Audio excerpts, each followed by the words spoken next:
Well, last time was a black-letter day for our friends. Not only did Boris kick them through a doorway into the Potomac River, but he made off with the first prize for this whole sequence, the Kerwood Derby. Natasha, guess what? We won once. Hardly seems possible, darling. Hey, maybe they got new writers on the show. Thanks, fellows. Put on hat, Boris. Find out how we rule the world. Fortunately, the two villains were being watched by those two kooky moon men, Gidney and Cloyd. I scooch him now, huh? 1, 2... No, Cloyd, not now. But he's gonna put on the Kerwood Derby. That's right. How can you do this, Gidney? It's downright unmoon. Not really. Just watch. And while the moon men watched, all eyes, And little else. Boris placed the Kerwood Derby on his head. I got notebook, darling. Speak up. It's all coming clear. Yes, darling. How do we rule the world? But something remarkable seemed to be happening to Boris. What is it, darling? What are you thinking? I can see it now. Go ahead. Being a villain is such a waste of time. What? Nobody likes me, not even other villains. If everybody was like me, what a terrible world it would be. The wise thing to do is learn a trade, like making apple boxes, raise family, gain the respect of neighbors, have friends, because, Natasha, crime really doesn't pay. And fooey, fooey. Boris, you're not going to wear Kerwood Derby? You said it. If that's being smart, you can have it. He threw it away, Gidney. Yep, you see, Cloyd, some people just can't stand being smart. How come? Because they can't admit they were ever dumb. Meanwhile, what of our friends Rocky and Bullwinkle? We're floating down the Potomac, that's what of. Hey, you're doing pretty well, Bullwinkle. What do you mean? I mean, considering that you can't swim, you're doing hokey smoky sing. And the plucky squirrel dived under and hauled Bullwinkle up by the antlers. I wish you hadn't said that, Rock. I stank clear to the bottom. I didn't think the water was that deep here, Bullwinkle. Well, I'll just show you. The water's clear up to here. Come on, Bullwinkle. And our friends walked up on the shore and right into the outskirts of a large crowd. Wonder what they're waiting for. Maybe waiting for the president to throw out the first cherry blossom. What's a big crowd for, mister? New congressman coming to town today. Really? Who's that? Feller from a small town in Missouri.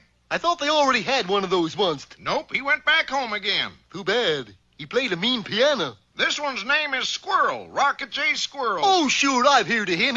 Rocky, that's you! And it was. Our boys were cheered by the enthusiastic crowd. Hooray! And then Rocky was installed in his new office. Now, there's something you don't see every day, Edgar. What's that, Chauncey? A squirrel in Congress. Oh, I don't know, Chauncey. Just a matter of time. How's that? They've had so many nuts in Congress, a squirrel was bound to show up someday. True. Gee, it's like a dream come true, Bullwinkle. But when the mail began to arrive, it was more like a bad dream, for half of it was from the backwoods clan called the Hatfuls, They demand I get rid of the Cloyd. and the other half was from the Cloys. They demand I get rid of the Hatfuls. Boy, it's pretty tough being a congressman. It certainly was, particularly since a member of each of the clans was at that moment in the outer office armed to the teeth.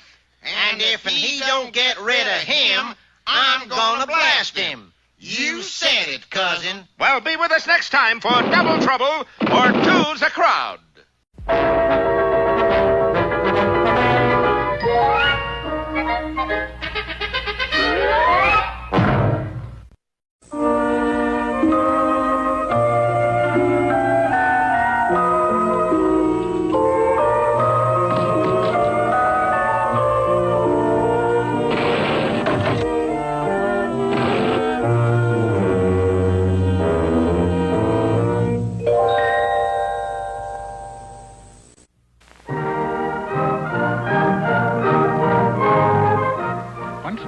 In the little kingdom of Levittown-on-Thames, there lived a man named Galahad, Harry Galahad, the world's most famous clown.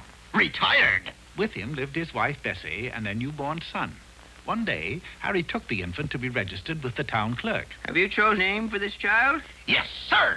Sure. Very well. And before Harry could stop him, the town clerk had written the baby's name in the town register, Sir Galahad. But that's not his name. Sorry. No changes allowed in the town register. What kind of a name is Sir? Everybody will laugh at him. What were you going to call him? Arbuthnot. And so, From that day on, the baby was known as Sir Galahad. Sir's future had already been decided for him by his father. You're going to be a clown, just like Daddy. When he was just a toddler, it was drummed into him. A clown! A clown! You're going to be a clown! That's showbiz!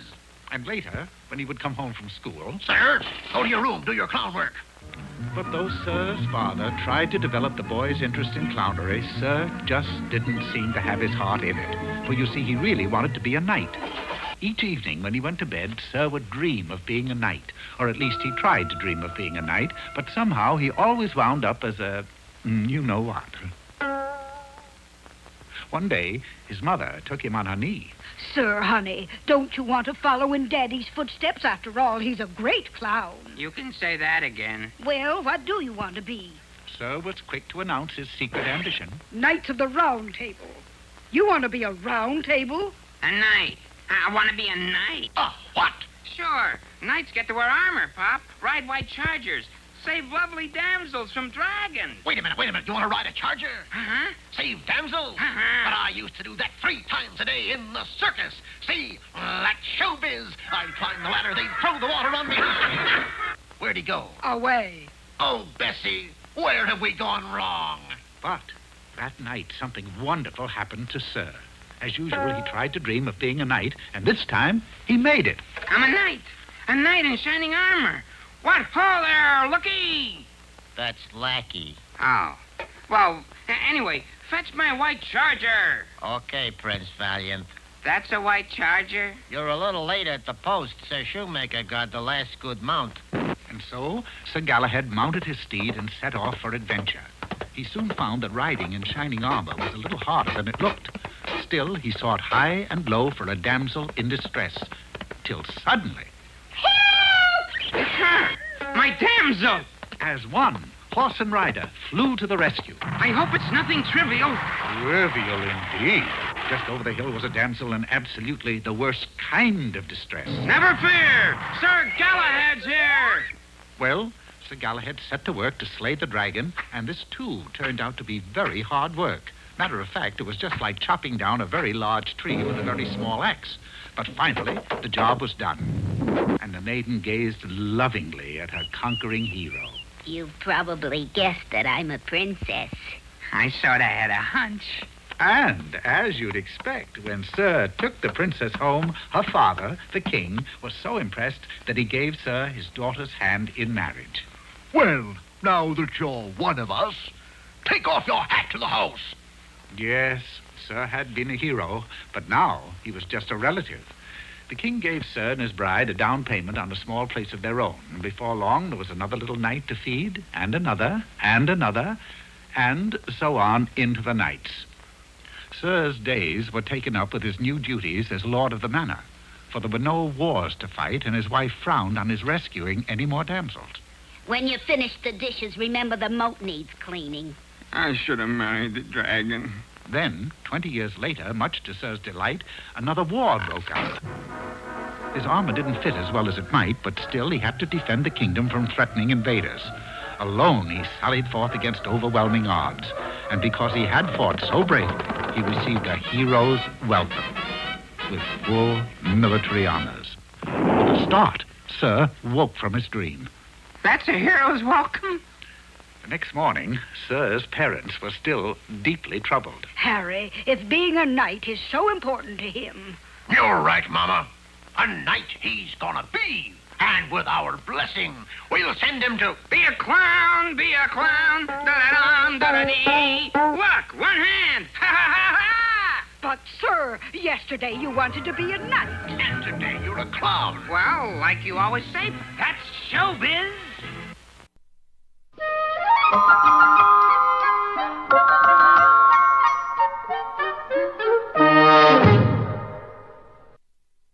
Hello out there in TV land. Welcome to the Big Bullwinkle and Rocky Fan Club Benefit Telethon. Yes, sir, you're going to see such names as Bob Hope, Marlon Brando, Jane Mansfield, and Perry Como.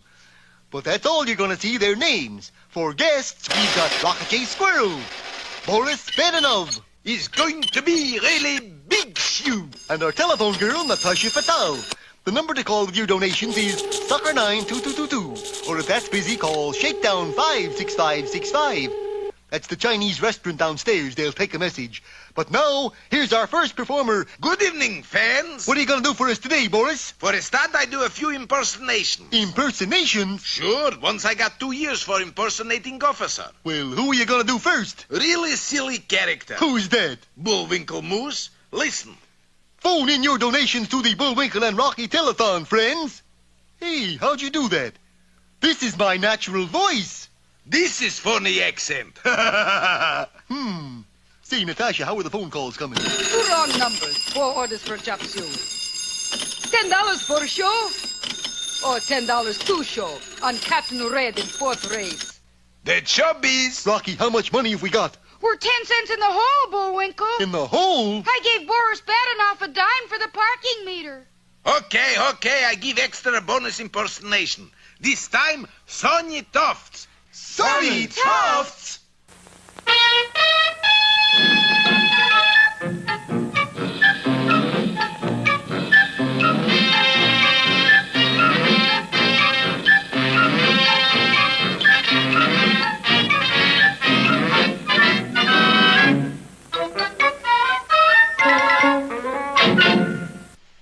Hello out there, Peabody here. Once more, with the help of the Wayback Machine and my faithful boy Sherman, we will journey back into the past. Who's it going to be today, Mr. Peabody? William Frederick Cody. We are going to find out how he got the name Buffalo Bill, which was during the time when the first railroad was pushing west and Bill Cody served as head hunter. Wow, I didn't know Buffalo Bill was a headhunter. Wasn't that illegal? Oh, please, Sherman.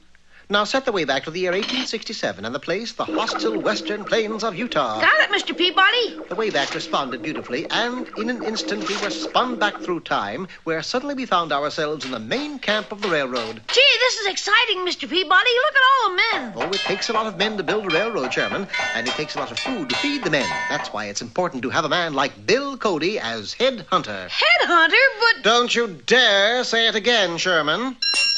Hey, listen. That sounds like the dinner bell. Yes, and you know that's rather strange. Strange? What's so strange about a dinner bell? Oh, I didn't mean the bell. I meant the men. Look at them.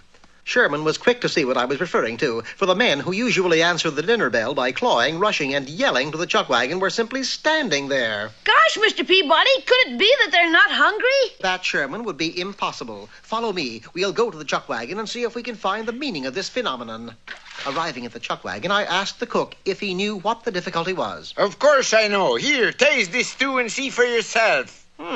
This just tastes like water. That's because it is water. Water stew. It's all we've had for 6 months. No wonder the men don't want to eat. Couldn't you put a little something more substantial into the stew to make it a bit more appetizing? Not until Bill Cody brings in some meat, I can't. You see, he's our head hunter, and... That's, head hunter. Yeah, and he's been hunting back in them hills for months, but so far hasn't brought in a thing.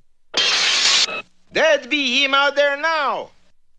A short time later, we arrived at the spot where Bill Cody was doing his hunting, only to find him doing a very peculiar thing. All right, I seen you go in there. Are you coming out, or do I have to come in after you? I beg your pardon, sir. Do my eyes deceive me, or are you really after that rabbit? You bet your little blue booties I'm after him. Been after that snicky little critter for weeks now, but I'll get him. You see, the boys down at camp are waiting for meat. I know, but I hardly feel that one rabbit will be enough to feed 200 hungry men. Yeah, maybe not, but there's more to it than that, mister. I'm out to make a name for myself. So I figured that by taking back a rabbit to the boys, they'd call me Bunny Bill, and I'd be famous. Bunny Bill? Yeah, you like it? I'm afraid you'll never become famous with a name like that. Really? Shucks. Then I'll have to think of something else.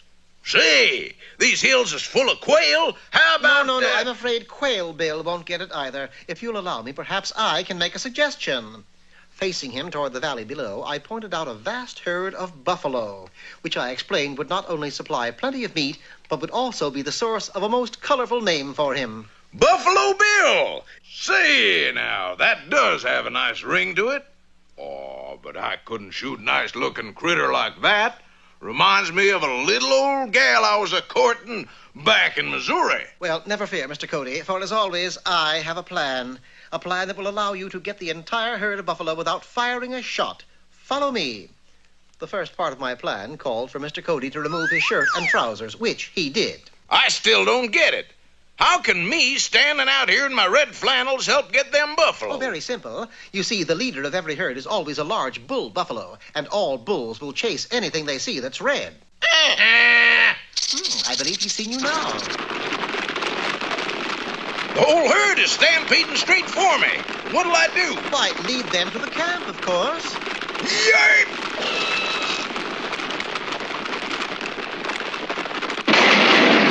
A short time later, Sherman and I arrived on the scene. Golly, Mr. Peabody, look at that. Yes, Sherman. Bill Cody has supplied the railroad with all the buffalo they'll need for a long while. Yeah, and doing so, he became known as the one and only Buffalo Bill. Right, Mr. Peabody? Wrong, Sherman. There were 2 Buffalo Bills. 2? Yes. You see, when a count was taken, it was learned that Bill Cody had delivered no less than 4,280 buffalo.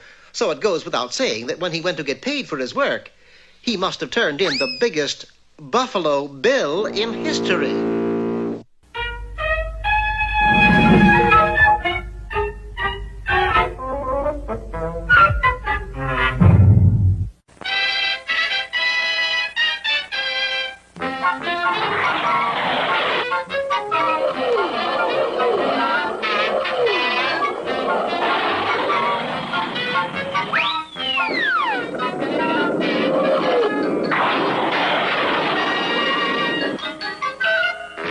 Politics, they say, makes strange bedfellows. But even hardened politicians were a little surprised at having to snuggle up with a squirrel. Yes, Rocky was the new congressman from Peaceful Valley, and already he had his problems. Them hatfuls gotta go. Them Floyds gotta go. This is a tough problem, Bullwinkle. Yeah, and they expect you to pull an answer right out of your hat. Well, then I will. I'll put on the Kerwood Derby and become the smartest guy in the world for a minute. But we don't have the Kerwood Derby. But we do. Sort of spooky to watch a hat creeping up on you, isn't it? I had the same trouble with some long underwear once. But the hat was really being carried by those 2 now you see them, now you don't moon men. Kidney and Cloyd. And Rocky carefully put on the Kerwood Derby.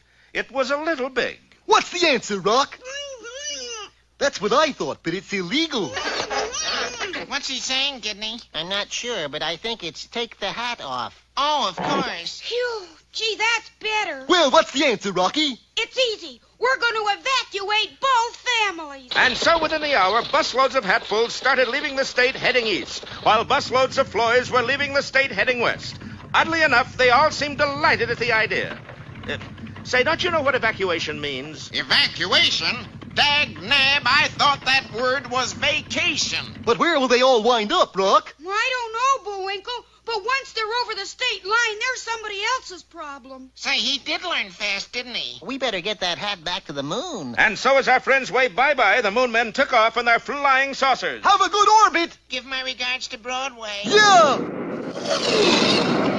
Why so sad, Cloyd? We were in 6 episodes, and I only got to scooch 1 bad guy. Cheer up. Maybe we'll find another one. How about that one? Yes, just below them was Boris Badenov pleading for his life. Now, let's not be hasty, fearless leader, old body boy, sweetie pie. I can make it all up to you. How? I turn back all my medals. Junk jewelry. Give you genuine 14-karat gold brick. Chicken feed. My mortgage on the Pentagon. A scrap of paper. And last but not least, my autographed picture of Sonia Tofts. Sonny Tufts. You found the chink in my armor, Badenov. On second thought, shoot. I'd rather die than part with it. A deal's a deal. You promised. Phew, that was close, Natasha. But as Boris took off his hat and wiped his brow... Get him, Cloyd? Direct hit. Yes, Boris had been frozen solid by Cloyd's scrooch gun, and what's more, he was standing next to a flagpole. In his frozen position, he appeared to be perpetually saluting the American flag. And believe me, darling, for him that's a fate worse than death. You sir it. Meanwhile, inside the Capitol building... Gentlemen, as you know, this is the last day of this session of Congress. Yeah. But I think it only fair that we hear the maiden speech of our new colleague. Go ahead, Rocky. Where's my speech, Bullwinkle? Here it is. But unfortunately, Bullwinkle gave Rocky the last page instead of the first page, so his first words were... And so, Mr. Speaker, I move we adjourn. Second! All in favor? Aye! Adjourned. Marvelous speech. Best of the year. But you didn't make your speech, Rock. Bullwinkle, sometimes you can say the smartest things, but keeping your mouth shut. Little moral there. Sounds like the tagline of the whole story. And it is, too. But be with us next time for the further adventures of Rocky and Bullwinkle.